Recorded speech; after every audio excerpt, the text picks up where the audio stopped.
এত সাহস আপনাদের কি করে জুটলো? তার কিছুদিন পরেই বিস্ফোরণে তাকে হত্যা করা হলো। সম্মানিত ভাই বন্ধুগণ, আমি স্পষ্ট বলতে চাই, আমাদের উপরে নির্যাতন করা হয়েছে। আমরা যারা চাকরি করেছি আমাদেরকে চাকরি করতে দেওয়া হয়নি। 10 বছর আমরা আমাদের নিজের বিছানায় শুতে পাইনি। আমাদের ঠিকানা ছিল কারাগার, না হলে বাসের ধার। সম্মানিত ভাই বন্ধুগণ, আমি আমার এই নির্বাচনী সফরকালে এক প্রতিষ্ঠানের প্রধানকে বলেছিলাম, আমার প্রতিষ্ঠানে আমি চাকরি করতে পারিনি, আপনি সহ আপনাদের অনেক প্রতিষ্ঠান প্রধান চাকরি সুন্দরভাবে করছেন, আমরা কিন্তু বাধা দিইনি। আমরা জালেম নই, আপনারা জালেম ছিলেন।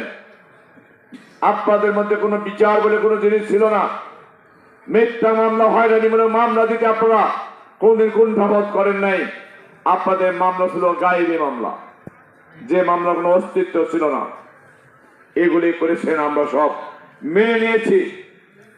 5ই আগস্টে আমি পলাশবাড়ি থানা গেটে যদি আমি অবস্থান না নেই, জেল নিয়ে যদি থানার গেটে না বসি, তাহলে থানার একটা ইট থাকে না।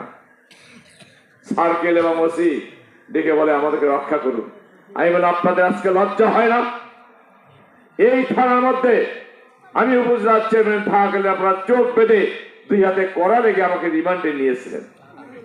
আজকে সেই থানা আমাকে রক্ষা করতে হবে। পরের দিনে 6 তারিখে সাদ্রপুরে এসেছি, সাদ্রপুর থানা ওসি বলেছে আমাদেরকে রক্ষা করুন। কোন পুলিশ এখানে থাকবে না, সবাই ছুটি নিয়ে চলে যাচ্ছে। আমরা থানার ভেতর ঢুকে তাদেরকে বলেছি, নিশ্চয়তা দিয়েছি, এখানে কেউ হামলা করতে আসবে না, আমরা প্রতিরোধ করবো ইনশাআল্লাহ। সম্মানিত ভাই বন্ধুগণ, এরপরও জামাত ইসলামী কেন্দ্র নেতৃবৃন্দের নির্দেশ করবে, আমরা কোথাও কোনো বাড়িতে, কারো ব্যবসায়ী প্রতিষ্ঠানে, সরকারি কোনো প্রতিষ্ঠানে আমরা হামলা করিনি, কাউকে করতে দেইনি। যদি জামাত শিবির যদি হামলা করার দিনে যদি চুপ থাকতো, অন্যরা এই সুযোগ গ্রহণ করতো অথবা টাকা কামাই করতো। সম্মানিত ভাই বন্ধুরা, আমি হিন্দু ভাইদেরকে উদ্দেশ্য করে বলতে চাই, আপনারা নিজেরা সাক্ষী, আপনাদের প্রতিটি মন্দিরে আমরা পাহারা বসাইছিলাম। আমাদের কেন্দ্রের নির্দেশনা অনুযায়ী আমরা আমাদের জনশক্তিকে বলেছি, কোন মন্দিরে, কোন হিন্দুদের ব্যবসা প্রতিষ্ঠানে কারো হামলা করতে দেওয়া হবে না, করতে দেওয়া হবে না। সেটাই হয়েছে। আমি এ যাবৎ বহু হরিবাসরে তাদের গিয়েছি, 8 পাওয়ার 16 পাওয়ারে গিয়েছি, গতকালও গিয়েছিলাম কামারপাড়ায়, সেখানে স্পষ্ট কথা বলে এসেছি। যদি আপনারা নির্বাচনে জামাত ইসলামীর দাঁড়িপাল্লা মার্কায় ভোট না দিয়ে অন্যত্রে ভোট দেন, তাহলে ভুল করবেন। এই ভুলের খেসারত আপনাদের দিতে হবে। আমরা একমাত্র নিরাপত্তা দিতে পারি জামাত ইসলামী, আমরা সকলকে নিরাপত্তা দেব ইনশাআল্লাহ।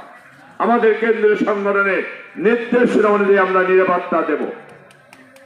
আমরা বিশ্বাস করি, নির্বাচনের যে অবস্থা, সারা দেশের বাস্তব যে চিত্র, গতকাল বা পরশু 2 দিন আমিরে জামাতের উত্তরবঙ্গ সফরে যে চিত্র আপনাদের কাছে, সকলের কাছে আছে, যারা ফেসবুকে দেখতেছেন, বিবরণ দেখতেছেন, লোক ছাড়া কিছুই দেখা যায় না।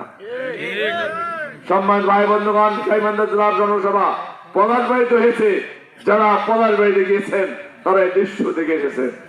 আমি আমার আলোচনায় অবস্থা সকলের চেয়ে আমি ছোট, কেন জেলা আমির প্রার্থী, সাবেক জেলা আমির প্রার্থী, 2 জন জেলা নায়েবে আমির প্রার্থী, আমি একজন রাজনৈতিক সেক্রেটারি।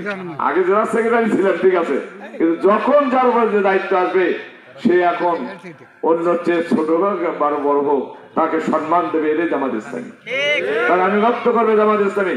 কিন্তু কালকে জনসভায় আমাকে সভাপতি করা হয়েছে, কারণ হলো আমার পলাশবাড়িতে সভা, এটা আমিরের নির্দেশনা হয়েছে। এরপরেও আমির জামাতের আগে আমাকে বক্তৃতা দেওয়া হয়েছে, কেন আমার বক্তৃতা সিরিয়াল তো আরো অনেক আগে হওয়ার কথা ছিল। পলাশবাড়ি সিটটাকে বিগত আন্দোলন সংগ্রামের সময় পলাশবাড়ি যে ভূমিকা পালন করেছে, বগুড়াও সে ভূমিকা পালন করতে পারেনি। সম্মানিত ভাই বন্ধুগণ, এটা কেন্দ্রীয় সংগঠনের কাছে আছে, সাক্ষীরা আন্দোলনের সংগ্রামের থেকে 1 নম্বর সিরিয়াল, তারপরে সিরিয়াল গাইবান্ধা মানে পলাশবাড়ি। এইটা কেন্দ্র মূল্যায়ন করে। এই জন্য সম্মানিত রসুলপুরবাসী, সাদুলপুরবাসী, আমি আপনাদের কাছে স্পষ্ট জিনিসটা বুঝাতে চাই, আমার কেন্দ্র সংগঠন এই সিটটাকে এখন থেকে তারা মূল্যায়ন করছে।